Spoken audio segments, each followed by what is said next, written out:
მოგესალმებით, დღევანდელი ჩვენი გაკვეთილის თემა არის ქრისტიანობა, მსოფლიო რელიგია, ქრისტიანობის ჩამოყალიბება და გავრცელება. ქრისტიანობა პირველ საუკუნეში ჩამოყალიბდა ქრისტეს შობიდან, ქრისტეს შობიდან ახალი წელთაღრიცხვა ქრისტეს შობამდე ძველი წელთაღრიცხვა, ჩვენ ვიცით ეს მოვლენა უკავშირდება ქრისტეს შობას, ქრისტეს დაბადებას.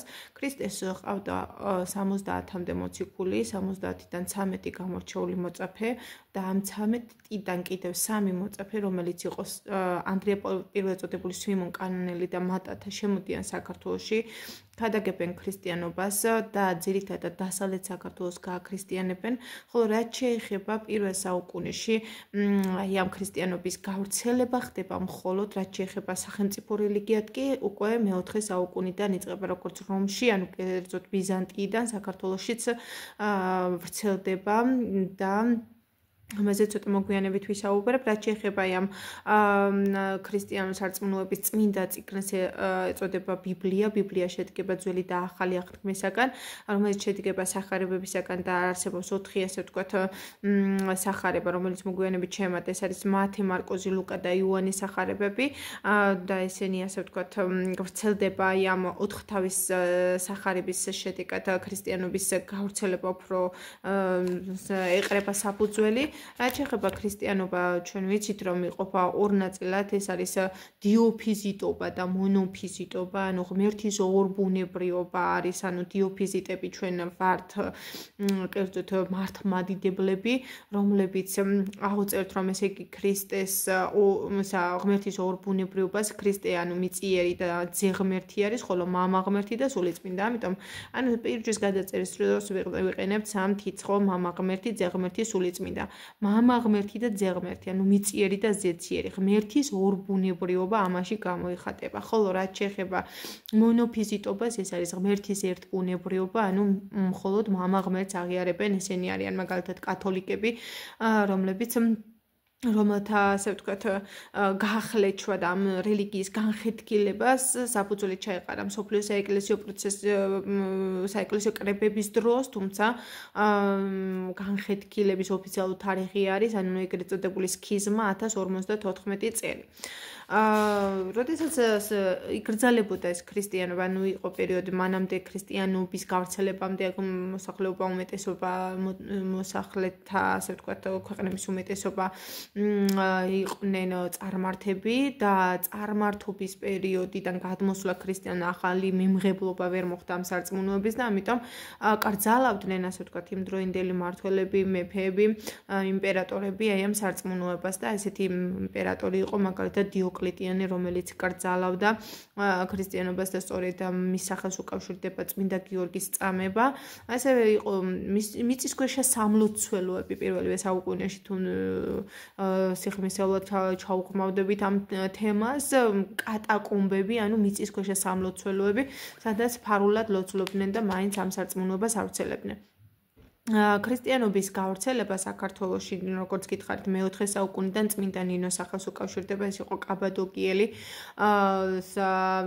დღევანდელი თურქეთის ტერიტორია არის, რომის იმპერატორი იყო მისი ბიძა, დედას ერქვა სუსანა, მამას ზაბილონი, მშობლებმა გაყიდეს ქონება და რაც გააჩნდათ ყველა მოახმარეს ნინოს განათლებას და ის მიაბარეს სახსაზრდელად ცარა მიამფორს და რელიგიური, ასე ვთქვათ, მიმართულებით იყო ღრმა მორწმუნე წმინდა ნინო, თავიდანვე შეინიშნებოდა მის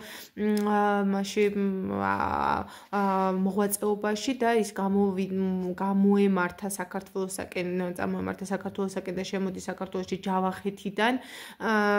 ჯავახეთიდან და ქართლს გააქრისტიანებს. პირველ საუკუნეში მოხდა საქართველოში, კერძოდ დასავლეთ საქართველოში ქრისტიანობის გავრცელება და ანდრია პირველწოდებულს სვიმონ კანონელს უკავშირდება, ხოლო მეოთხე საუკუნეში ქართლის გაქრისტიანება და უკვე სახელმწიფო რელიგიად მირიან მეფე არის ამ პერიოდში საქართველოს მეფე, ნანა დედოფალი, მოხდება ასე ვთქვათ სასწაული ლეგენდა არსებობს, თხოთის მთაზე ჩამოაღამდება მირიან მეფეს და იწამებს წმინდა ახსენებს წმინდა ნინოს ღმერთს ანუ და ამის შემდეგ უკვე განათდება და ირწმუნებს ქრისტიანობას და სახელმწიფო რელიგიაც 326 წელს გამოცხადდება ანუ მეოთხე საუკუნეში ქრისტიანობა სახელმწიფო რელიგიად.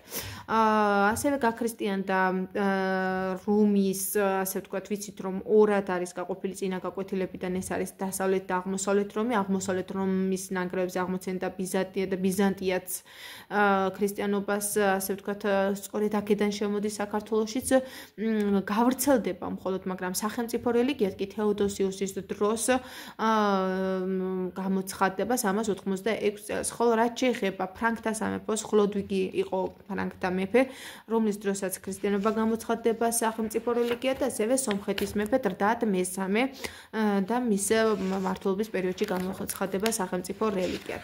ეხლა კი გადავალ საეკლესიო კრებებზე, სულ ჩატარდა 7 საეკლესიო კრება. პირველი ნიკიას საეკლესიო კრება 325 წელს ჩატარდა. საეკლესიო კრება მოიწვია კონსტანტინე პირველმა დიდმა და მან გამოსცა ასევე 313 წელს მილანის ედიქტი, ანუ რწმენის თანასწორობა, ანუ დიოკლეტიანე კრძალავდა, კონსტანტინე პირველი კი პირიქით თანასწორ, ანუ ჯურშემწყნარების ბლობის კანონი არის ეს მილანის ედიქტი.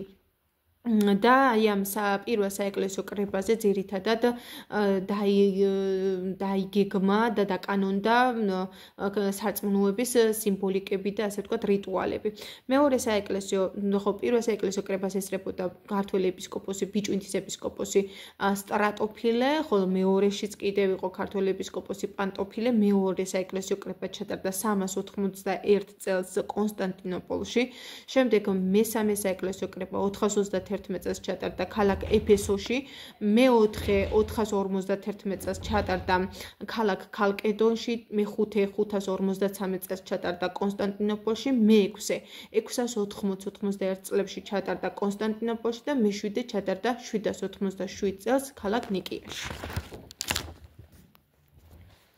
ახლა კი მინდა ვისაუბრო ვახტანგ გორგასლის მეფობაზე, ანუ ჩვენ ვისაუბრეთ ქართლის გაქრისტიანებაზე მეოთხე საუკუნეში, მირიან მეფე, ახლა გადმოვდივართ მეხუთე საუკუნეში, მეხუთე საუკუნეში საქართველოს მეფე არის ვახტანგ გორგასალი.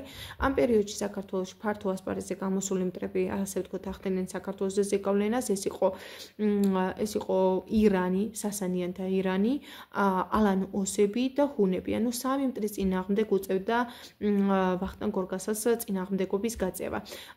რაც შეეხება ირანმა ჩვენს მეზობელ სახელმწიფოებში, სომხეთში 428 წელს და ალბანეთში 510 წელს მეფობა გააუქმა და ჩვენთანაც ანუ საქართველოში უნდოდა მეფობის გაუქმება. თუმცა ეს ვახტანგ გორგასლის დროს ირანმა ვერ მოახერხა. ამ პერიოდში ირანის შაჰი იყო პეროზი და მიუხედავად ამისა ვახტანგ გორგასალი, ასე ვთქვათ, უფრო დიპლომატიურ მოლაპარაკებებს აწარმოებდა, მტერს იყენებდა მტრის დასამარცხებლად.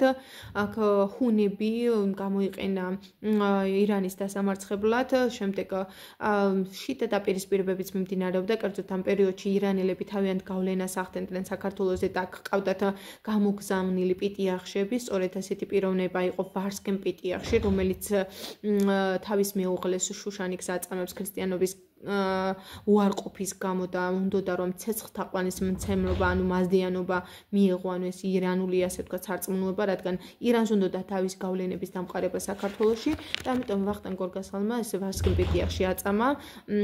შემდეგ ვახტანგ გორგასლის სახელს უკავშირდება ასევე ეკლესიის ავტოკეფალიის მოპოვება, ასევე დაარსა თბილისი, საქართველოს დედაქალაქი, რომელიც შემდეგ თავისმა შვილმა დაჩიმ სატახტო ქალაქი მცხეთიდან თბილისში გადმოიტანა.